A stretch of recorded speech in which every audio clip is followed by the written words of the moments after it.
I was working, I would say 10 years before with the remote workers and also remote working websites. So different job platforms, different freelancer platforms. But the problem, the gap you mentioned, I saw is that the other platforms had not been that safe. And most of them are for freelancers. So you need, for example, a logo, or you need a one-time service, but they don't let you find people for your team. And Jobmofy is more, so for sure you can also find a freelancer there, but it's more, we help you to build your team with remote workers. It's more on a full-time or part-time base. Right.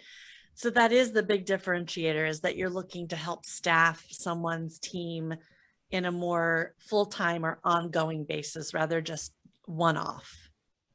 Exactly. And in the most secure ways, every member of Jobmofy, every user is ID verified, for example. Nobody can apply for a job if they have not verified with their. That's amazing.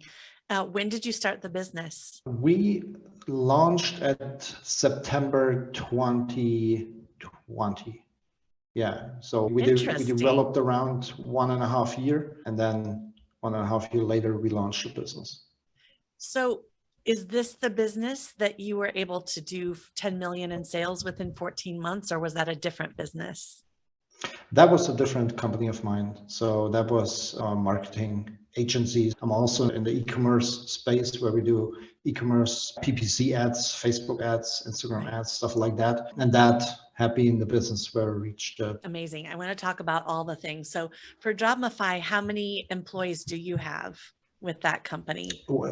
Yeah, we have 20 team members. Yes. And how about your digital marketing company? And they are all working remote. So Jobmofy is a 100% remote-based company. In the marketing agency, we have 30. Okay. So how do you juggle the duties of Jobmofy, your digital marketing agency, and we've got to talk about this, your e-commerce site for sea monkeys?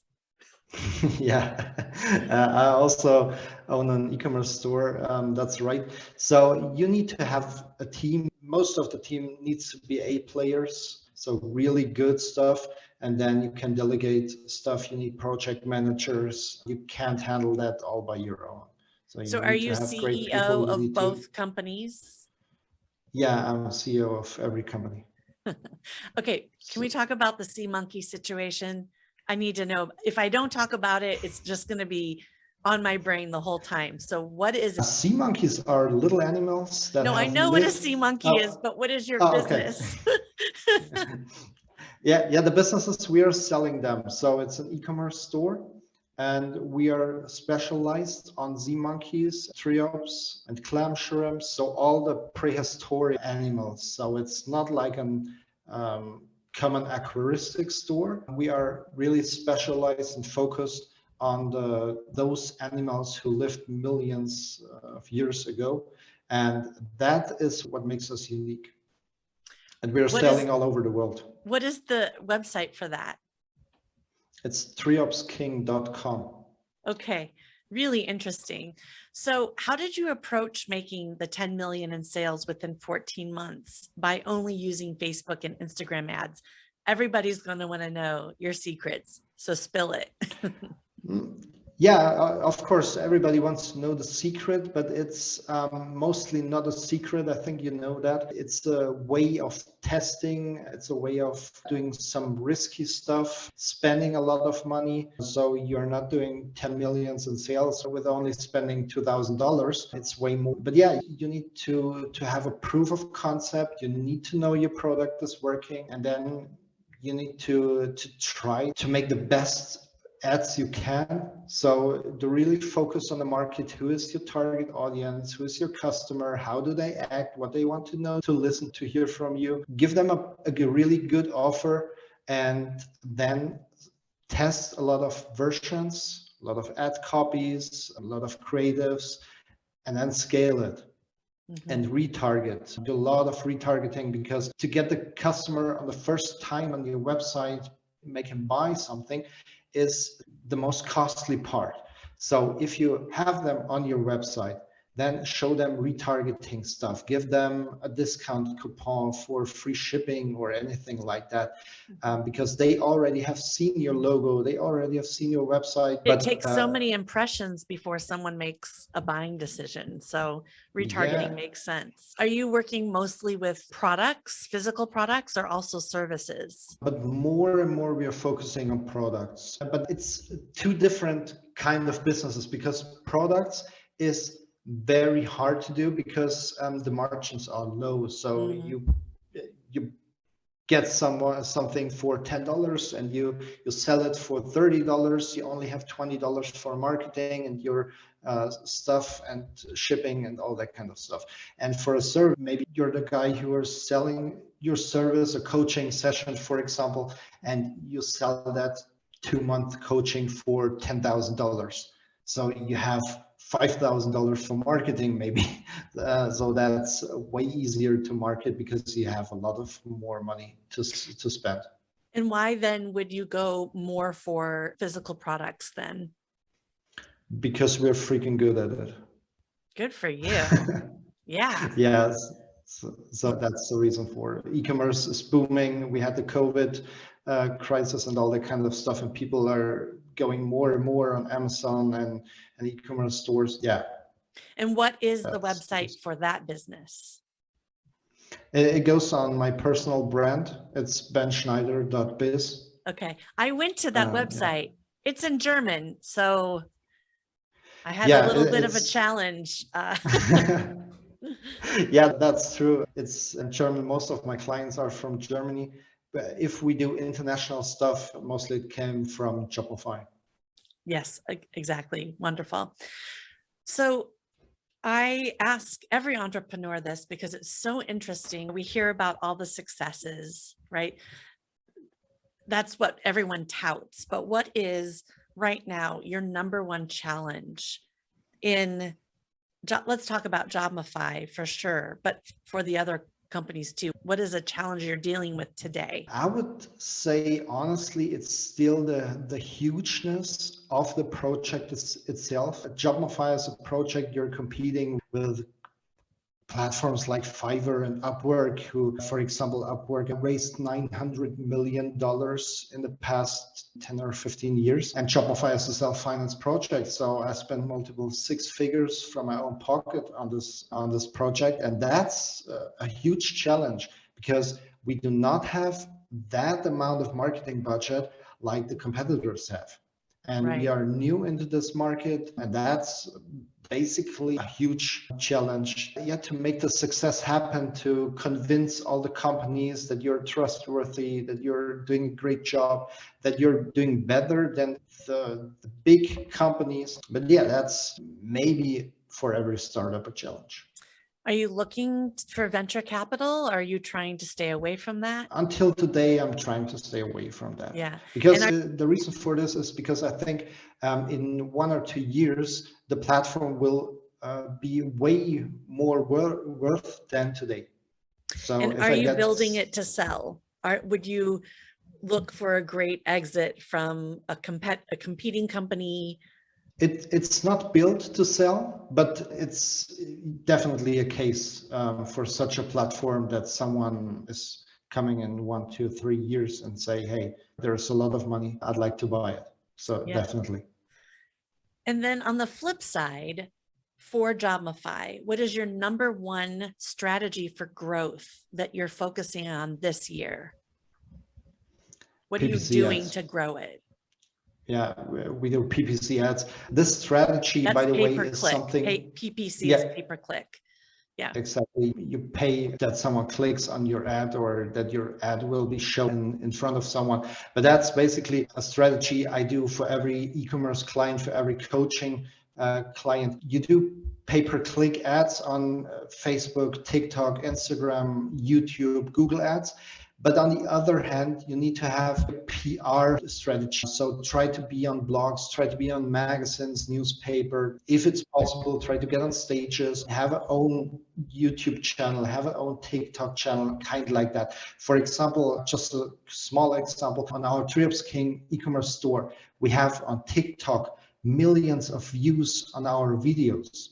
And this is something, if you would like to pay for this, that would cost you tons of money. But on TikTok, if you have a good strategy, if you know what to do, you can get that for mostly for free. For sure, you need to pay your stuff. Yeah, but this is possible right now on TikTok, and you need to be flexible and need to use those opportunities. So you guys are on TikTok for which brand? For TreeUpSkin, for example. And you don't have one for Jobmofy right now. You're not doing a TikTok influencing campaign. Is that right? Yeah, we started a TikTok channel for Jobmofy, but then we decided, as we are a small team and do not have that much stuff at the moment, we decided to go for YouTube first and focus more on. And how big is the team? How big is the 20 people that work for Jobmofy working on that strategy for branding, advertising, that kind of a thing? The TikTok, the YouTube.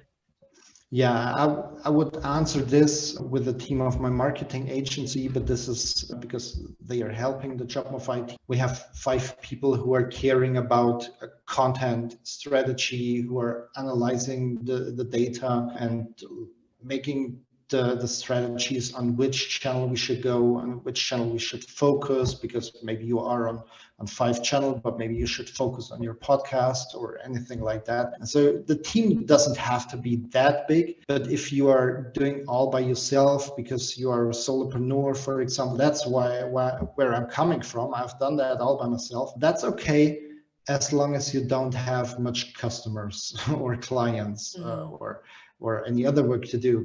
But if you're starting to have clients, then you're running out of time. You cannot focus on doing videos every day. Then you have one day in a month, you create, I don't know, 20, 30 videos, and that's it. So you don't have the time to do that. Yeah, you don't have the time to do that every day. For Jobmofy, since everyone is remote, I'm assuming, and because they're overseas or they're, not local, how do you keep and maintain a company culture to keep people engaged and feeling good about their work and their coworkers? That's a good question. For the clients we have on Shopify, I always tell them, do not treat them like robots, treat them like people, make meetings, for example, send them stuff.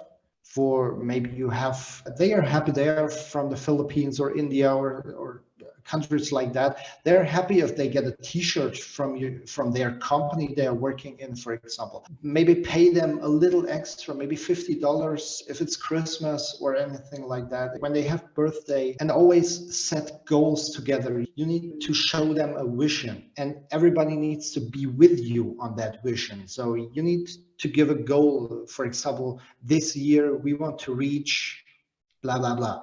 And you need to tell this vision in every meeting you have. Hey guys, remember, we have this vision. We are following these rules to get on this goal by the end of the year. And then you can keep them motivated to make them, for example, extra work and go with a smile to work when they are at home, sitting at home in front of their computer. So I'm going to make an assumption that since Jobmofy is only a year and a half old, that you haven't gathered your entire team together in one physical place. Yeah, no, we were not able to do that yet, but this was also because of course. I do know other companies that have a remote workforce, and they do a big extravagant summer picnic where they fly everyone in, and so that they can meet in person, which I think is really important at some point. But as things are just now starting to open back up, so it would be a challenge even today to do that. Yeah, definitely. But if the company is able to do that, I definitely would recommend something like that, to make team meetings in real life, because as I mentioned before, those people, no matter if they are living in the Philippines or in India or in America, they are people and not robots. So treat them like people. I appreciate you saying that. I do have people that work for me in the Philippines and the Ukraine and other places. And so much is done via email or the interface, whatever digital interface. And I have one employee that I hardly ever talk to because she's chosen to work the 4 hours a day that she works for me when I'm asleep. I really find that challenging, and I want to be able to reach out to her more. So we have a one time a week meeting where we're all talking to each other on Zoom at least. And I sent them all a copy of my book that just came out.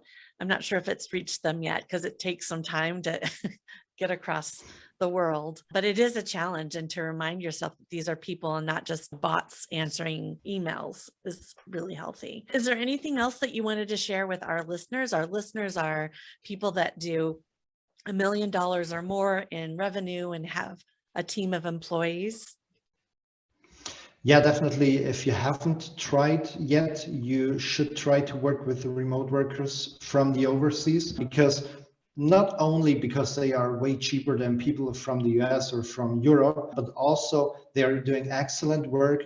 They are very thankful. What is very important for me, they are loyal. Someone from the Philippines, for example, if you treat them good, if you pay them a good amount of money, they will never left your company. If you treat them good, they will never leave you, and they are with you in hard times. And yeah, that's more than one reason why you definitely should try that. For example, every company needs a designer, no matter if you are a solopreneur or not. And I see companies, they are outsourcing everything to agencies, but it's very expensive if you do that, and you pay, for example, $2,000 a month, and you only have the designer for a couple of hours.